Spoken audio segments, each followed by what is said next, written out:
വീണ്ടും വീണ്ടും ഈ ചോദ്യങ്ങൾ കടന്നു വരും. ചോദിക്കുന്നവരോടൊക്കെ ഞങ്ങൾ പറഞ്ഞിട്ടുണ്ട്. ലീഗ് എന്ത് ചെയ്തു എന്ന ചോദ്യത്തിന്റെ ഉത്തരം വളരെ ലളിതമായി ഞങ്ങൾ പറഞ്ഞിട്ടുണ്ട്. സർവകലാശാലകളല്ല, പാലങ്ങളല്ല, സ്മാർട്ട് സിറ്റികളല്ല, നിങ്ങൾ വാങ്ങിക്കൂട്ടിയ ഡിഗ്രികളുടെ ബിരുദപത്രങ്ങളല്ല, നിങ്ങൾ ഉണ്ടാക്കിയെടുത്ത A+കളല്ല. മുസ്ലിം ലീഗ് എന്താണ് ചെയ്തത് എന്ന ചോദ്യത്തിന് ഞങ്ങൾ ഒരു ഉത്തരം കൊടുത്തിട്ടുണ്ട്. എന്താണ് ആ ഒരു ഉത്തരം? ചോദിക്കുന്ന സുഡാപ്പിക്കാരാ, ചോദിക്കുന്ന വെൽഫെയർ പട്ടിക്കാരാ, ചോദിക്കുന്ന പീഡിപ്പിക്കാരാ, ചോദിക്കുന്ന ലീഗ് വിരോധികളെ, നിങ്ങളുടെ ഊട്ടലിന് മുകളിൽ കാണുന്ന തലയാണ് ഇന്ത്യൻ യൂണിയൻ മുസ്ലിം ലീഗിന്റെ ആദ്യത്തെ സംഭാവന എന്ന് ഞങ്ങൾ പറഞ്ഞിട്ടുണ്ട്.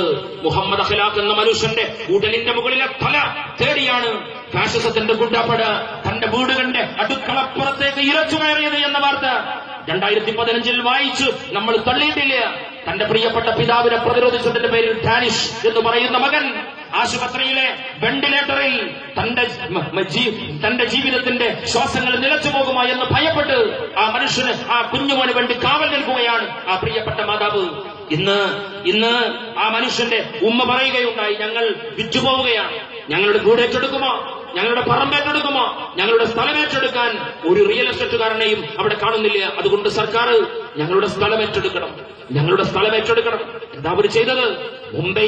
മുംബൈയിലെ ധാദറിൽ സായാഹ്ന നേരത്ത് ജനനിബിഡമായ ട്രെയിനിൽ ബോംബ് വെച്ചതിന്റെ പേരിലാണ് അവിടെ കൊല ചെയ്യപ്പെട്ടതെങ്കിൽ നമുക്ക് ന്യായീകരിക്കാമായിരുന്നു.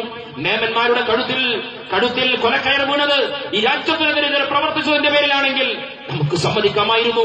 അഖ്ലാഖ് ചെയ്ത പാപം എന്താണ്? തന്റെ വീട്ടിലേക്ക് വാങ്ങിയ ഭക്ഷണത്തിന്റെ കൂട്ടത്തിൽ ഇറച്ചി വാങ്ങിയെന്ന പാപത്തിനപ്പുറം എന്ത് പാപമാണ്? ഫാഷിസം നമ്മുടെ വീട്ടിലുണ്ട്. നിങ്ങൾ പല്ല് തേക്കുമ്പോ ഏത് പേസ്റ്റ് കൊണ്ട് തേക്കണം?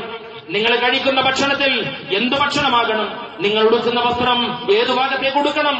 നിങ്ങൾ ജീവിക്കുന്ന ജീവിതത്തിന്റെ നിമിഷങ്ങൾ എങ്ങനെ തീരുമാനിക്കണമെന്ന് RSS പറയുന്ന ഒരു കാലത്തിലാണ് മുസ്ലിം ലീഗിന് സിന്ദാബാദ് വിളിച്ച് എമിനി പാകിസ്ഥാൻ ഓഫ് ഇന്ത്യ, ഇന്ത്യയിലെ കുട്ടി പാകിസ്ഥാൻ എന്ന് പറയുന്ന മലപ്പുറം അപകടകരമായ ഏരിയ. മലപ്പുറം എന്ന് പറയുന്നത് ഡേഞ്ചറസ് സോണാണ്. ഇന്നും നമ്മുടെ രാജ്യത്തിലെ പ്രഖ്യാപിത വർഗീയവാദികൾ, ഈ രാജ്യത്തിലെ സ്വാമിമാർ, BJPക്ക് വേണ്ടി ഓശാന പാടുന്ന ഇന്ത്യ രാജ്യത്തിലെ ഉന്നത വക്താക്കൾ അമേരിക്കയിൽ പോയി പ്രസംഗിക്കുന്നു മലപ്പുറത്തിന്റെ അപകടത്തെക്കുറിച്ച്. മലപ്പുറം എന്ന ഒരു നാടുണ്ട്, അവിടെ ഹിന്ദുവിന് അവന്റെ പ്രോപ്പർട്ടി വിൽക്കാൻ, അവന്റെ സ്വത്ത് വിൽക്കാൻ കഴിയില്ല. അങ്ങനെ വിൽക്കുകയാണെങ്കിൽ അത് മുസ്ലിമിനല്ലാതെ വിൽക്കാൻ കഴിയില്ല എന്ന് ഈ രാജ്യത്തിലെ BJPയുടെ തൊഗാഡിയമാർ പ്രചരിപ്പിക്കുന്ന ഒരു പ്രദേശം, റെഡ് സോണായി പ്രഖ്യാപിക്കപ്പെട്ട ഒരു പ്രദേശം, പരപ്പരങ്ങാടിയിലെയും താനൂരിലെയും കടലോരത്ത് പാകിസ്ഥാന്റെ പടക്കപ്പലിനെ പ്രതീക്ഷിച്ചു നിൽക്കുന്ന ഒരു പ്രദേശം. ഈ രാജ്യത്തിന്റെ പട്ടാള ക്യാമ്പുകളിൽ നമുക്കറിയാം, പണ്ടിക്കാട് പട്ടാള ക്യാമ്പ് എന്ന് പറയുമ്പോ ഞങ്ങൾ വരുന്ന മലപ്പുറത്തെ കോട്ടക്കലിലും ഒരു പട്ടാള ക്യാമ്പുണ്ട്, കോടിച്ചെന്നൈയിലെ പട്ടാള ക്യാമ്പ്. ബ്രിട്ടീഷ് അധിനിവേശ കാലത്തിനപ്പുറം ഈ രാജ്യം സ്വാതന്ത്ര്യത്തിലേക്ക് പോയപ്പോ ആ പട്ടാള ക്യാമ്പിനെ പിരിച്ചുവിട്ടിട്ടില്ല. എന്താ കാര്യം? ആ പട്ടാള ക്യാമ്പ് ആവശ്യമുള്ള സ്ഥലത്ത് തന്നെയാണ് അത് സ്ഥാപിച്ചിട്ടുള്ളത്. കോഴിച്ചെന്നൈയിലെ പട്ടാള ക്യാമ്പിനെ കുറിച്ച് ഞാൻ പറയാം. പാണ്ടിക്കാട്ടെ പട്ടാള ക്യാമ്പിൽ എന്താ പണിയെന്ന് ഞങ്ങൾക്കറിയില്ല. കോഴിച്ചെന്നൈയിലെ പട്ടാള ക്യാമ്പിന് പണിയുള്ളത് ഒരേ ഒരു നേരത്താണ്. പരിസരത്തെ വീടുകളിൽ പാമ്പിനെ പിടിച്ചിട്ടുണ്ടെങ്കിൽ, മലമ്പാമ്പ് കണ്ടെത്തിയിട്ടുണ്ടെങ്കിൽ മലമ്പാമ്പിനെ പിടിക്കുന്ന പണി, കിണറുകളിൽ പൂച്ച പോയിട്ടുണ്ടെങ്കിൽ പൂച്ചയെ പിടിക്കുന്ന പണിക്കപ്പുറം മലപ്പുറം ജില്ലയിലെ പട്ടാള ക്യാമ്പിലെ പട്ടാളക്കാർക്ക് പണിയില്ല എന്നുള്ളത് മുസ്ലിം ലീഗ് ഉണ്ടാക്കിയ അച്ചടക്കമാണ്. ഒരു ജനതയെ പരിശീലിപ്പിച്ചു. ബാബരി മസ്ജിദ് തകർന്ന ഒരു കാലഘട്ടത്തിൽ മുസ്ലിം സമൂഹത്തിന്റെ മനസാക്ഷി പ്രതികരിക്കണം എന്ന കൂട്ടത്തിലായിരുന്നു. ബാബരിയുടെ താഴികക്കുടങ്ങൾ തകർന്നതിനെ ചൂണ്ടിക്കാണിച്ച് രാജ്യത്ത് വർഗീയതയുടെ വലിയ പ്രസംഗങ്ങൾ നടത്തിയ മതനിമാരുണ്ടല്ലോ, അവരുടെ പൊതുയോഗങ്ങളിൽ നമ്മൾ കണ്ട ജനങ്ങളുടെ ആരവമുണ്ട്. ആ ആരവങ്ങളിൽ നിന്ന് മുഴങ്ങിക്കെട്ട തക്ബീർ ധ്വനികളുണ്ട്. നമുക്കുറപ്പായിരുന്നു മഅദനിയുടെ കൂടെയാണ് മുസ്ലിം സമൂഹത്തിന്റെ മനസാക്ഷി. നമുക്കറിയാമായിരുന്നു.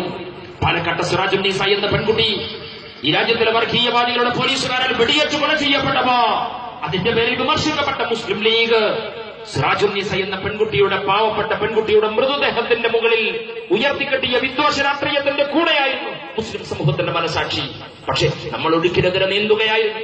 ആത്മസംയമനത്തിന്റെ വഴിയിൽ മുന്നോട്ട് പോകാൻ ഈ സമൂഹത്തോട് ഉപദേശിക്കുകയായിരുന്നു ലീഗ്. അതിന്റെ പേരിലാണ് ശിഹാബ് തങ്ങൾ ആക്രമിക്കപ്പെട്ടത്, അതിന്റെ പേരിലാണ് തങ്ങൾ വിമർശിക്കപ്പെട്ടത്, അതിന്റെ പേരിലാണ് ശിഹാബ് തങ്ങളെ നിങ്ങളുടെ ഇസ്ലാമിന് ഊക്കുപോലെ കേട്ടോ എന്ന് പറഞ്ഞ് നമ്മൾ കേട്ട പ്രസംഗങ്ങളൊക്കെയും ഞങ്ങളുടെ ഇസ്ലാമിന്റെ കൂടെ ഞങ്ങളില്ല. ആരാ പറഞ്ഞത്? മഅദനി മാത്രമല്ലല്ലോ, മഹാനായ സേഠ് സാഹിബ് പറഞ്ഞില്ലേ, മഹബൂബ മില്ലത്ത് ഇബ്രാഹിം സുലൈമാൻ സേഠ് സാഹിബ് മുസ്ലിം ലീഗിന്റെ വേദിയിൽ പാണക്കാട്ട വരാന്തയിൽ നിന്ന് ഇറങ്ങിപ്പോകുന്നത് കണ്ണുനീരോടെ കണ്ടു നിൽക്കേണ്ടി വന്നില്ലേ എന്റെ പ്രിയപ്പെട്ട ലീഗുകാരെ? മഹബൂബ മില്ലത്തിനെ നിലത്ത് വെച്ചാൽ ഉറുമ്പരിക്കും, തലയിൽ വെച്ചാൽ പേനരിക്കും എന്ന് പറഞ്ഞ് മലബാറിന്റെ മണ്ണിലൂടെ പ്രിയപ്പെട്ട സേട്ടു സാഹിബിനെ കടന്നു കൊണ്ടു നടന്ന കാലത്ത് നമ്മൾ മറന്നിട്ടില്ല. ശിഹാബ് തങ്ങൾക്ക് നല്ല ബുദ്ധി കൊടുക്കണമേ എന്ന് കോഴിക്കോട്ടെ മുതലക്കുളം മൈതാനിയിൽ സേട്ടു സാഹിബിന്റെ ഇംഗ്ലീഷ് പ്രസംഗം പരിഭാഷപ്പെടുത്താൻ സമദാനി ചുമതലപ്പെടുത്തപ്പെട്ടിരിക്കും. ആദ്യം പറഞ്ഞു, സമദാനി അത് വിട്ടു. രണ്ടാമത് വീണ്ടും ആവർത്തിച്ചു, ശിഹാബ് തങ്ങൾക്ക് അല്ലാഹുവേ നല്ല ബുദ്ധി കൊടുക്കണമേ. ആരാ പറയുന്നത്? അഖിലേന്ത്യാ പ്രസിഡന്റാണ്, പാർട്ടിയുടെ അഖിലേന്ത്യാ അധ്യക്ഷൻ, സംസ്ഥാന അധ്യക്ഷന് നല്ല ബുദ്ധി ഉപദേശിക്കാൻ അല്ലാഹുവിനോട് പ്രാർത്ഥിക്കുകയാണ്. കോഴിക്കോട് പോലുള്ള ഒരു നഗരമധ്യത്തിൽ മാധ്യമങ്ങളുടെ മുമ്പിൽ വെച്ച് തന്റെ ഇംഗ്ലീഷ് പ്രസംഗത്തെ സങ്കടത്തോടെ പരിഭാഷപ്പെടുത്താൻ മടിച്ചു സമദാനി എന്ന പരിഭാഷകൻ രണ്ടാമതും ആവർത്തിച്ചു സേട്ട് സാഹിബ്. രണ്ടാമതും വിട്ടുപോയി. മൂന്നാമത് സേട്ട് സാഹിബിന് മലയാളം സ്ഫുടമായി പറയാൻ അറിയില്ലെങ്കിലും അദ്ദേഹത്തിന് മലയാളം മനസ്സിലാക്കാൻ പറ്റുമായിരുന്നു. ശിഹാബ് തങ്ങൾക്ക് അല്ലാഹുവേ നീ നല്ല ബുദ്ധി കൊടുക്കണമേ എന്ന് സേട്ട് സാഹിബ് മൂന്നാമതും ആവർത്തിച്ച് പറഞ്ഞതിനു ശേഷം അബ്ദുസമദ് സമദാനിയുടെ മടിച്ചു നിൽക്കുന്ന പരിഭാഷയിലേക്ക് തുറച്ചു നോക്കി വീണ്ടും അദ്ദേഹം ആവർത്തിക്കുകയാണ്. സങ്കടത്തോടെ തൊണ്ടയിൽ വാക്കുകൾ കുരുങ്ങി അബ്ദുസമദ് സമദാനി എന്ന പരിഭാഷകന് സേട്ട് സാഹിബ് എന്ന മുസ്ലിം ലീഗിന്റെ അഖിലേന്ത്യാ അധ്യക്ഷന്റെ വാക്കുകൾക്ക് ഭാഷ കൊടുക്കേണ്ടി വന്നു. 1992 ഡിസംബർ 6 കറുത്ത നാളൻ. പക്ഷെ തങ്ങൾ വീണ്ടും പറഞ്ഞു, ബാബറിയുടെ താഴികക്കുടങ്ങൾ തകർന്നു പോയിരിക്കുന്നു, ദീപാലകൃതമായ ക്ഷേത്രാങ്കണത്തിന്റെ തിരുമുറ്റത്തേക്ക് ഒരു കല്ല് പോലും പോകല്ലേ എന്ന് കേരളത്തിന്റെ മനസാക്ഷിയോട് ആവർത്തിച്ച് പ്രിയപ്പെട്ട തങ്ങൾ പ്രഖ്യാപിച്ചു. അതിന്റെ പേരിലാണ് മലപ്പുറത്തിന്റെ പട്ടാള ക്യാമ്പുകൾ പുതിയ അഭയാർത്ഥി ക്യാമ്പുകളായി മാറാതിരുന്നത്. അതിന്റെ പേരിലാണ് ഇന്ന് മലപ്പുറം അനുഭവിക്കുന്ന സൗഭാഗ്യമുണ്ടല്ലോ. മലപ്പുറത്തിന്റെ ജില്ലാ പഞ്ചായത്ത് അധ്യക്ഷ സ്ഥാനത്തേക്ക് പട്ടികജാതിക്കാരന്റെ സംവരണം എന്നറിയുമ്പോ മുസ്ലിം ലീഗിന്റെ വേദികളിൽ വരുന്ന പട്ടികജാതിക്കാരൻ പാണക്കാട് തങ്ങളുടെ മെമ്പർഷിപ്പ് അരപ്പട്ടയിൽ സൂക്ഷിക്കുന്ന പട്ടികജാതിക്കാരനെ തേടി പാർട്ടിക്ക് പോകേണ്ടി വന്നിട്ടുണ്ടെങ്കിൽ എന്റെ പ്രിയപ്പെട്ട സഹോദര, നമ്മളുണ്ടാക്കിയ രാഷ്ട്രീയ നേട്ടമാണ്.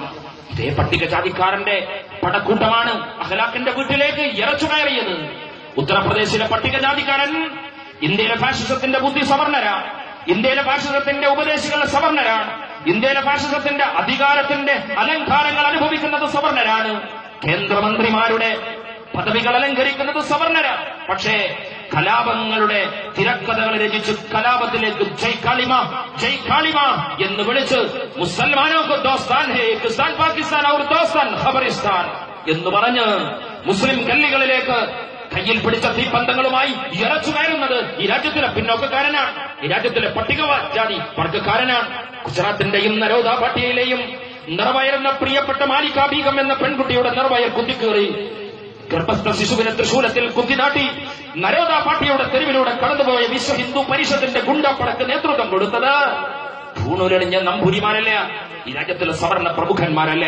അവരെഴുതി കൊടുത്ത തിരക്കഥ, അവരുണ്ടാക്കി കൊടുത്ത കലാപത്തിന്റെ ഇവന്റ് മാനേജ്മെന്റ്, ആ ഇവന്റ് മാനേജ്മെന്റിനെ നടപ്പിൽ വരുത്തിയത് ഈ രാജ്യത്തിലെ പട്ടികവർഗക്കാരനാണ്. മുഹമ്മദ് അഖ്ലാഖുമാരുടെ തലയെറുക്കാൻ വേണ്ടി രാജ്യത്തിലെ പിന്നോക്കക്കാരൻ ഇറച്ചു കയറുമ്പോ a mini Pakistan of India എന്ന് വിശേഷിപ്പിക്കപ്പെട്ട മലപ്പുറം ജില്ലയിൽ അതിന് പകരം വിട്ടാൻ പട്ടികജാതിക്കാരന്റെ വീട്ടിലേക്ക് പട്ടപ്പകൽ ഇറച്ചു കയറുകയല്ല മലപ്പുറം, പിന്നെയോ പട്ടികജാതിക്കാരന്റെ വീട്ടിൽ പോയി പാണക്കാട് തങ്ങൾ വിളിക്കുകയാണ്, മലപ്പുറം ജില്ലയുടെ ജില്ലാ പഞ്ചായത്തിന്റെ പ്രസിഡന്റ് സ്ഥാനത്തേക്ക് വരുമോ സഹോദര എന്ന് വിളിക്കുന്ന ഒരു രാഷ്ട്രീയം ഇന്ത്യൻ യൂണിയൻ മുസ്ലിം ലീഗിന്റെ ഒരു രാഷ്ട്രീയം